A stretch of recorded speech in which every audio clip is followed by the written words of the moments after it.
Pessoas, sejam todos bem-vindos novamente ao canal 7x7. Eu sou Alan Lopes e hoje estamos de volta com a segunda edição do nosso novo quadro Falando de Relógio Bom. Eu sempre trago pessoas apaixonadas por relógio para bater um papo com a gente sobre esse universo incrível. E para essa segunda edição, eu estou aqui na boutique da Bright, no Shop Cidade Jardim, com o Doriano, que é publicitário e um grande entusiasta de relógio vintage. Ele vai compartilhar conosco dois Brights da sua coleção pessoal, contar um pouco sobre essa paixão que acompanha há anos. Então, sem mais delongas, solta a vinheta, bora falar de relógio. Viu?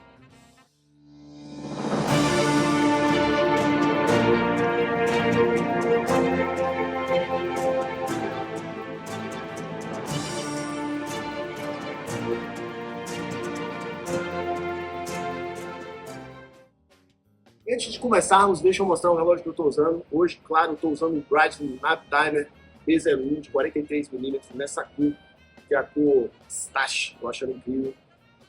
Agora sim, vamos conhecer um pouco mais sobre a história do Doriano e falar sobre seus relógios. Doriano, muito obrigado por estar aqui conosco. Obrigado a você. É um prazer imenso ter você aqui. Vai ser muito legal você poder mostrar sua coleção pra gente. E vamos começar, né? Então vamos começar do começo. Como é que começou essa sua paixão por relógios? Como é que começou essa sua paixão pela Bright? Como é que você começou nesse universo da relojoaria? Bom, tudo começou quando eu tinha 6 anos de idade, que eu ganhei meu primeiro relógio. Eu morava na Itália naquela época.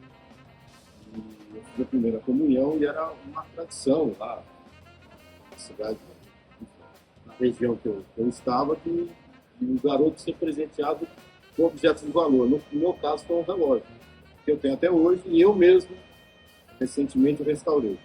E a partir daí começou essa loucura, na verdade, não só por relógio, mas principalmente por relógio. Eu sempre quis, desde criança, saber o que estava dentro do mecanismo, o que estava por dentro.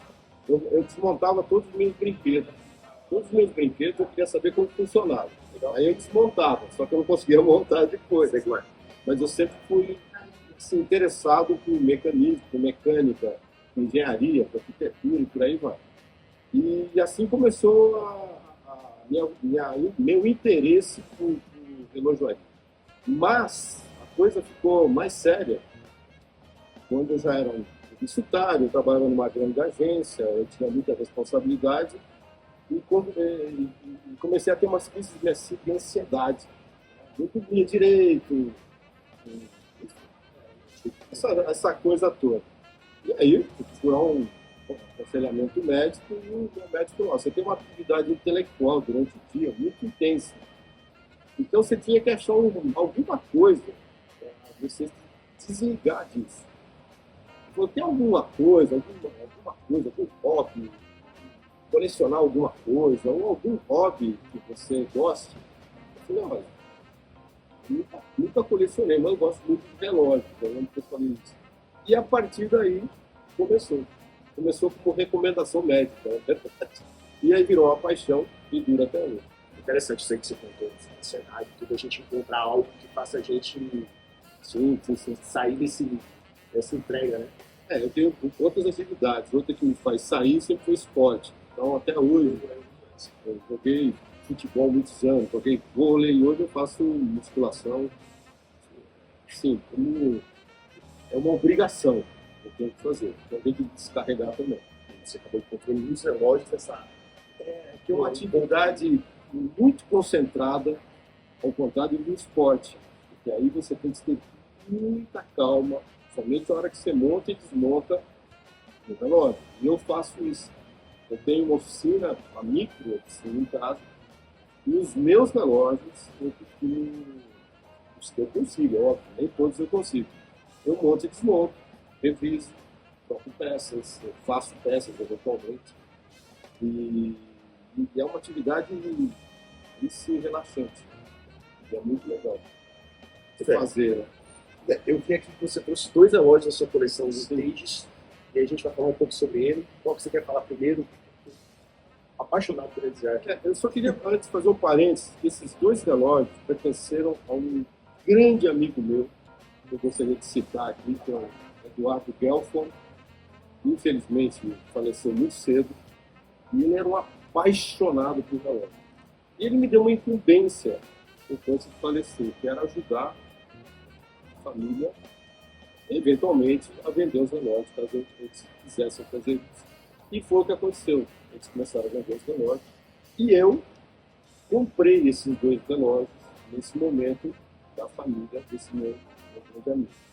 Então eu tenho um carinho muito especial por esses 2 relógios. E por serem Breitling também, que é uma marca muito interessante para mim, porque além de ser um marcador de tempo, ele é um instrumento de precisão.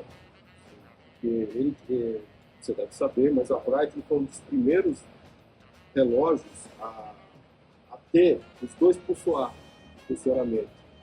Foi pioneiro nisso. Depois ele introduziu uma escala, que é uma régua de cálculo, o Navy Time.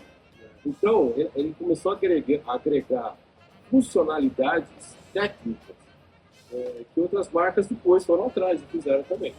Mas isso me chamou sempre muita atenção.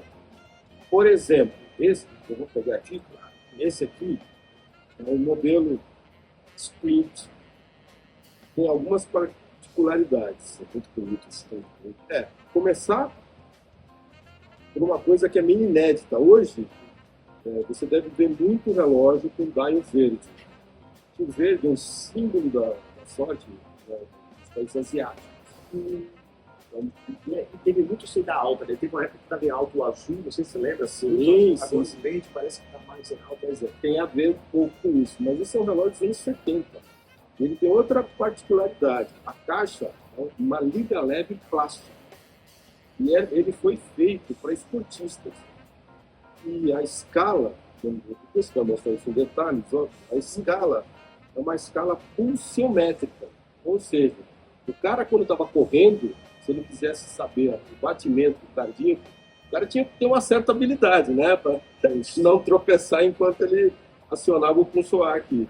Mas ele controlava os batimentos cardíacos enquanto ele praticava esportes. Você dispara e quando você para, você tem quantos batimentos você... Pulando o tempo que ficou. Isso, eu não sei aqui exatamente se é 15, geralmente são 15 batimentos aí, que ele vai te dar a medida. Então, era um relógio extremamente curioso, interessante, feito no material que, além de leve, a esportista, também fazia um relógio um pouco mais, vamos dizer, competitivo na época, que era uma época de muita competição com o relógio a quartzo. E, nesse caso aqui, a Breitling usou o calibre Baoju 7733, que era muito comum, até hoje é comum, as grandes casas utilizarem mecanismos que a indústria suíça desenvolveu isso. Eu adoro esse relógio. Última consideração, o outro que eu tinha exatamente igual era o dial laranja.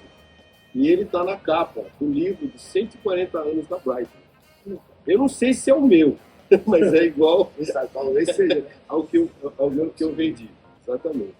Lindo esse relógio. Eu acho que ele realmente para... E a pulseira você manteve original também. Ela é original, ela está em frangalhos, mas ela é original da época. Eu acho isso muito legal. Eu falo do polimento, né? Que eu até falei no Instagram outro dia sobre o polimento. Polir ou não, essa discussão com a galera. Dependendo do relógio, eu acho que é legal deixar como está. Não se deve polir. O que você pode fazer é limpá-lo a ponto de que ele volte a ter o brilho próximo do original, mas polir é um sacrilégio. É muito são os meus prediletos. O cor verde dele com esse laranja. Naquela década ele já trabalhava as cores dessa forma, né? Na década de 70 foi quando eu comecei a trabalhar em propaganda. E até ternos eram laranja. Era laranja, verde-limão, Porsche verde-limão, muito na época. Azul, cian, que é um azul bem intenso. Eram cores muito vivas na época. E a relojaria mostra isso, né? Isso acompanhou. Esse material da caixa que você falou também. Então, é uma liga plástica. Eu não sei exatamente o polímero, mas qual exatamente eu não saberia dizer. Realmente, daqueles que a gente quer ter na coleção. E é um relógio, só para finalizar, ele está sem uso. Eu nunca coloquei no pulso. Realmente uma peça de coleção. Coleção mesmo. Muito legal. E o outro, posso falar do outro? Claro. Não.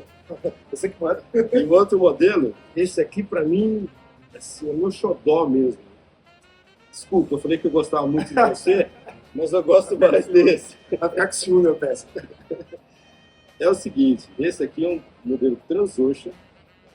A Breitling fez na época os modelos Transocean, que eram os primeiros relógios que você podia mergulhar, mas tem uma função de cronometria também. Isso é um diferencial. Entendeu? Isso era um diferencial grande. E também é dos anos 70. Então você pode ver de novo, tem as cores em destaque. O laranja, nesse caso, e o azul intenso. Esse é todo em aço. Esse já usei algumas vezes, poucas, mas já usei. E eu adoro esse relógio. E pelo design, pelo estado, que é impecável. Se quiser olhar, não tem nada disso. É daqueles relógios que você usa, mas Esse aqui você chegou a usar. eu já usei algumas vezes. Mas todo aquele cuidado. Com todo aquele cuidado, inclusive não deixando a manga da camisa bater nele, porque sempre tem um botão que risca. Você vê que eles trabalham também as cores. Ó, o laranja tá aqui, que você falou. Exatamente, anos 70 total. Trabalhava as cores dessa forma, nos ponteiros, design, a forma como é feita o bolinha dos compassos. Sim, sim, você vê que ele não é totalmente redondo, ele é ovalado, ele acompanha todo o design da caixa. Você vê que elas são semelhantes, né, nessa época. São até o detalhe da data, né? Você vê que a data eles colocaram entre as 4 e as 5 horas para não roubar o index, né? Não ficar na hora de o número deve ficar aquela coisa mais. Outra marca, não vou citar outra marca, mas tem outras marcas que fazem com essa data nessa posição às 4 horas. Eu achei muito legal essa peça. A curiosidade é essa mesmo que você falou sobre o fato de ser um dos primeiros à prova d'água com o nome, né? Sim. Teve alguma outra historinha dele legal que você possa contar? Eu gosto de estudar você. O que ele tem de bacana também é que ele veio pena que eu não trouxe, a caixinha de época. Coisinho de época, exatamente. E com os elos sobressalentes aí. Você ainda não sabe sobre essa lei. Se alguém está vendo, É extremamente completo. incrível. Assim. O selo também, o fecho, você vê que é um fecho. Ele tem um extensor, né?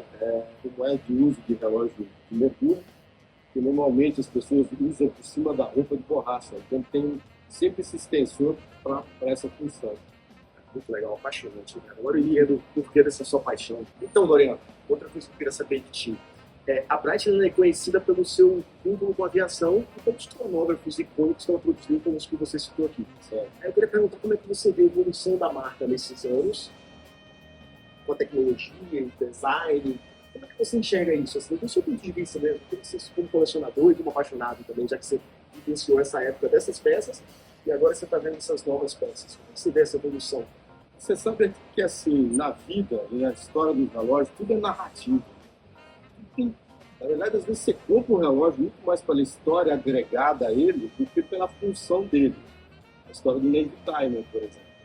A marca ela é maior até do que o próprio, vamos dizer, a própria peça em si. Porque muita gente compra um Navy Timer, né, e não sabe nem usar aquela régua de cálculo. Entendeu? Mas eu sei fazer algumas contas ali básicas, mas o que está agregado àquilo é inovação. E a Breitling sempre foi uma empresa que foi atrás da inovação. Tanto é, como a gente falou antes, é o primeiro a ter os dois funcionários no relógio, que até então era um funcionário só, o puncher, o botão, enfim.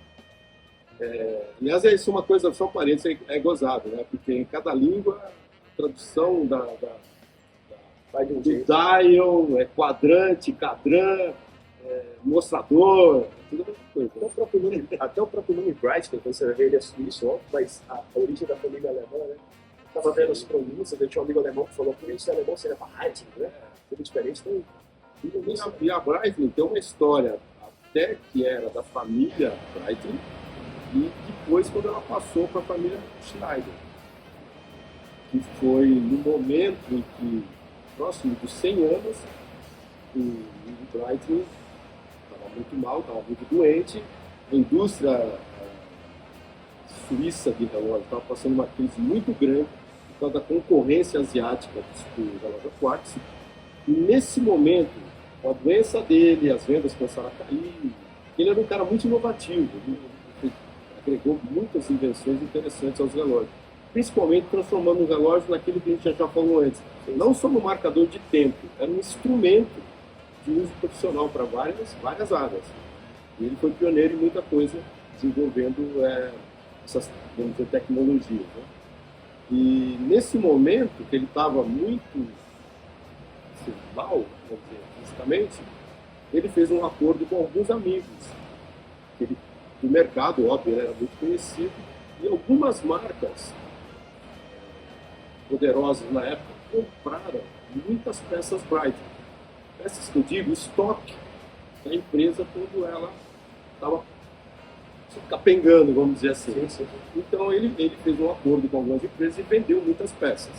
Inclusive esse é um relógio que tem esse exemplo, você pode falar dele. Pode sim, eu E nesse... Tem uma história com a Breitling também. Sim. Depois eu te conto rapidinho a história desse. Mas nesse momento, a família Schneider fez um acordo com a família Breitling.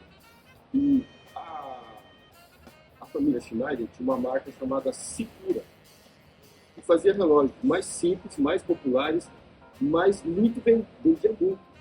E eles entraram já, quando entrou o Quartzo, eles entraram também. Então eles estavam numa condição muito boa e fizeram um acordo com a Breitling de comprar o nome, a licença do nome Breitling e o nome, a princípio, Navy Timer. Então é muito raro, mas ainda você consegue, às vezes, um relógio que tenha Secura Breitling. É muito raro.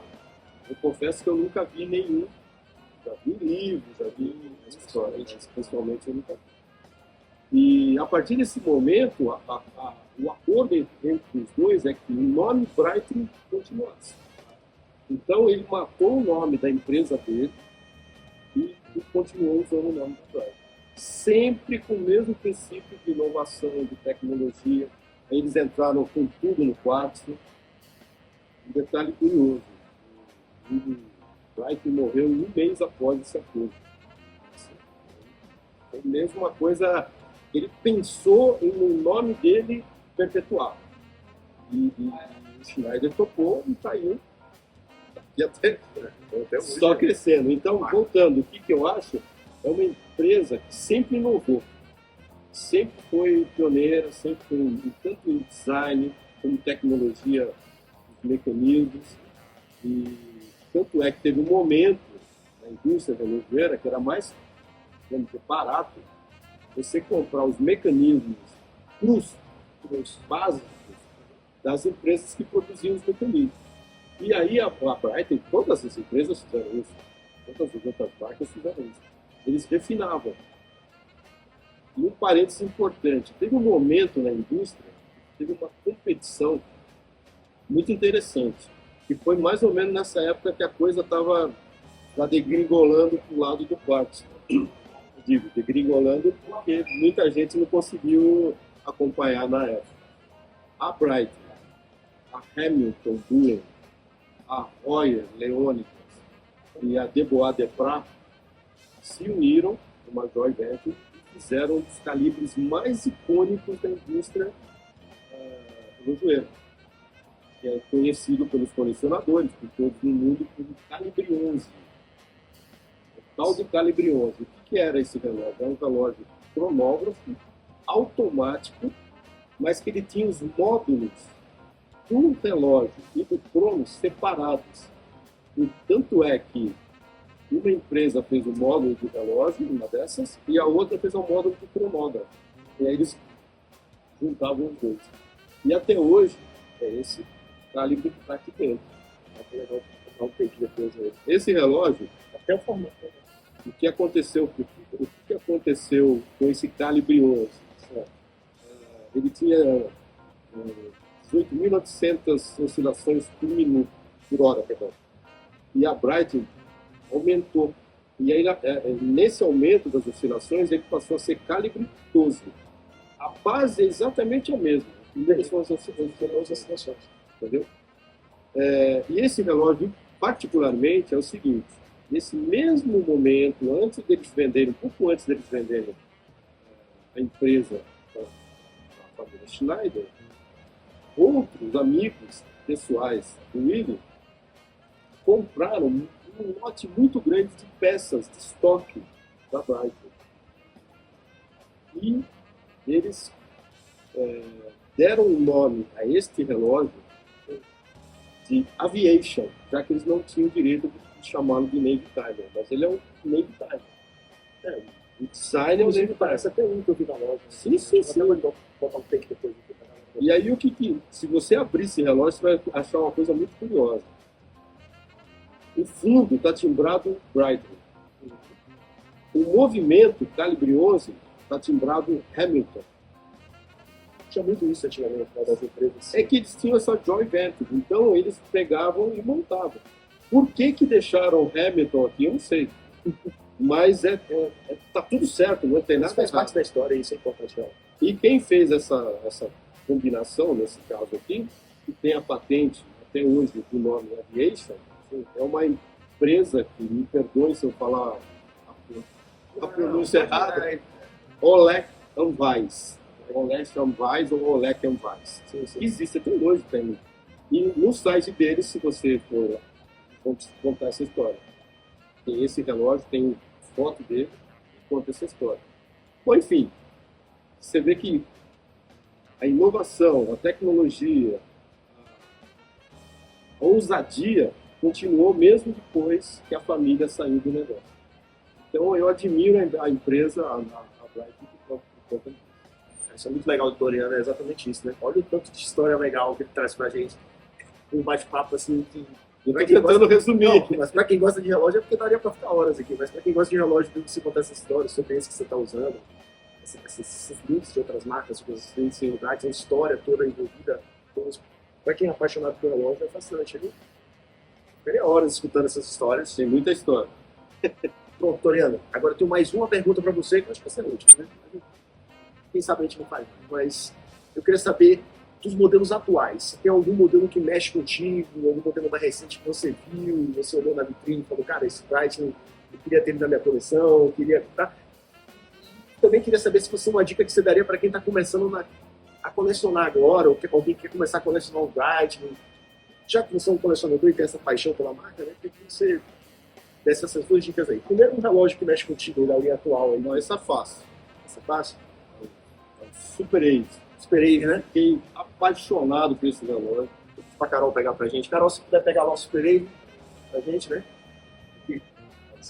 Esse aqui seria? Exatamente. O Skip do GMT.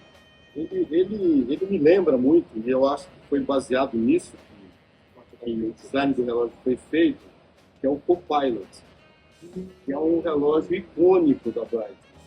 E os colecionadores ficam malucos por esse relógio da época. Né? É muito legal. É lindo o relógio. Lindo. Design ficou... State Pilot. E eles conseguiram trazer todos os detalhes, né, do Copilot para cá. O bezel com triângulo vermelho, os ponteiros, os acumuladores na mesma posição, com o mesmo traçado do acumulador. Lindo esse relógio. Legal. Esse era um... Tudo aberto, dá todo um charme, né? Fundo de safira, você vê o mecanismo. Legal. Mas da GMT ainda. É maravilhoso. Maravilhoso. Qual dica que você daria para quem está começando agora uma coleção, um cara quer comprar um Breitling, quer entrar assim nessa... Isso é uma pergunta fácil e difícil ao mesmo tempo. Porque você pode, para quem está começando, todos os meus amigos que me perguntam isso, eu falo, cuidado, colecionar relógio é uma escada que só desce. Você vai se afundar nisso, meu amigo. Então você tem que impor alguns limites. Por exemplo, qual o limite? Escolha uma marca e vai atrás desses relógios icônicos dessa marca. É difícil, você vai se apaixonar por muita coisa. E aí você tem que também botar um limite de quanto você pode, deve ou quer gastar na sua coleção. É infinito. Não tem fim. Não tem fim. Eu tive amigos que colecionavam o mesmo relógio com 3, 4 cores dial diferentes. Eu já não lembro mais nada. Entende? Eu sinto isso como relógio. Então, agora tem outras dicas que são mais dicas mais técnicas. Quando você comprar qualquer marca que seja, tá? Breitling, por exemplo. Até digo Breitling, porque Breitling foi muito famosa durante muito tempo e tem muita peça que é adulterada. Pessoas de má índole. Principalmente as antigas, né? As antigas. Acho que é bom sempre comprar na loja oficial, quando começa. Óbvio. Ou sempre consultar um especialista. Ou estude muito, leia Ele me muito. perguntou onde eu comprei um relógio Bright. Eu falei, na boutique da Bright. Ou um revendedor oficial Bright. Vai, se for um semi-novo, tenta ver a procedência bastante. Sempre. Então, eu vou dar algumas dicas mais rápido que eu consegui aqui. Primeira coisa, o dial do relógio, o mostrador do relógio duplo, às vezes é 80% do valor do relógio. Então é bom olhar se o dial está se o dial, ele pode até estar com, costumo falar, tropicalizado, ou seja, os vernizes, com o tempo eles vão ficando amarelados, alaranjados. O dial perde a cor original, mas ele fica lindo, fica com cor tropicalizada, mas é lindo. O que não pode é o dial ser repintado, refeito. E isso acontece muito. Tem empresas que fazem isso no mundo todo. Aí, o valor do relógio, que às vezes é muito alto, quando o dial está refeito, repintado, cai por um terço. Então, isso é uma coisa... E aí, eu teria que ficar aqui muito tempo explicando quais são os detalhes. Um detalhe básico. Quase todos têm Swiss Made, Switzerland, ou Made in Swiss, ou Suíça, às 6 horas. Isso é um indicativo que ele pode ser original. Só que aí você vai ter que ter a manha para saber se a tipografia, a tipologia está correta. Então são vários detalhes, muitos detalhes. Esse é o mais importante. E depois, obviamente, a parte mecânica. A parte mecânica é sempre mais fácil de resolver no relógio antigo. Fácil, não é tão fácil assim, mas o dial refeito não tem solução, a não ser que você ache um outro antigo que alguém guardou em uma gaveta. Então são essas duas dicas. Sempre consulte ou um especialista, um relojoeiro da sua confiança, ou a própria marca, a boutique no caso, ou leia. Eu tenho uma biblioteca na minha casa, eu sou publicitário, como eu já falei, que é maior a quantidade de livros de relógio do que os livros de propaganda. Por quê? Quando eu comecei a colecionar, nos anos 90, você não tinha internet. Você não tinha acesso à informação como você tem hoje. Então, o único jeito era atrás de literatura. E era pouca, não tinha muita não. Eu aprendi muito aí, lendo. Hoje em dia, com a internet, a gente consegue fazer até uma pesquisa diferenciada. Com certeza, você acha tudo que você quiser. No Vintage seriam essas dicas e no novo, óbvio que está no tipo oficial. Sempre. Se for o Vintage, fazer essa pesquisa. A última dica, quando você comprar um relógio para mim com um valor elevado, vintage, quanto mais informação o relógio trouxer com ele, melhor. Por exemplo, ele tem que ter escojo original, documentação original. Isso, você tem que verificar se os números batem, mas aí é quase certeza que está tudo certo com ele. Dica, nada é dica de mestre. Tem muitas outras dicas, mas enfim, as básicas são essas. Nada que essa foi de mestre. Então, Doriano, foi um prazer enorme ter você aqui. Muito obrigado por dividir as suas experiências, trazer as suas peças aqui, falar sobre suas histórias. Eu gosto muito de ouvir isso, eu gosto muito de ouvir essas histórias. Para mim é um prazer enorme. Se pudesse, eu ficava horas escutando. E põe horas nisso. E nossa, cada história é uma melhor que a outra. Espero que a gente possa fazer mais vezes. Foi um prazer enorme. Obrigado de coração por estar aqui na boutique da Bright, com toda essa atmosfera que essa boutique tem, que eu gosto muito. Quem não vem aqui no Cidade Jardim, vem na boutique conhecer. Vocês vão sentir essa energia da Bright. E, Doriano, eu queria que você falasse para as pessoas onde é que elas podem te encontrar, né? No Instagram. O meu Instagram é simples, é Dori Watches. Lá escreverem aqui. Ok? Dori Watches. Dori Watches. Dori Watches. E lá eu coloco meus relógios, alguns eu vendo, outros eu coloco relógios que eu que eu compro o relógio, vamos dizer, detonado, restauro, e depois eu mostro lá também. Eu sempre que você postou uns vintage diferentes. Sim, sim, sim. Vocês postaram. 99% são vintage. Quase nunca posto relógio novo. Então, pessoas, eu espero que vocês tenham gostado. Não se esqueça de deixar o like, se inscrever no canal, compartilhe o vídeo. Comenta aqui que eu vou responder todos os comentários. Comenta o que vocês acharam dessas histórias. Comenta aqui se vocês têm alguma história de um relógio vintage que você goste. Comenta aqui o que você acha da Bright, o que você acha dos relógios. Como eu sempre digo, bora falar de relógio. Valeu!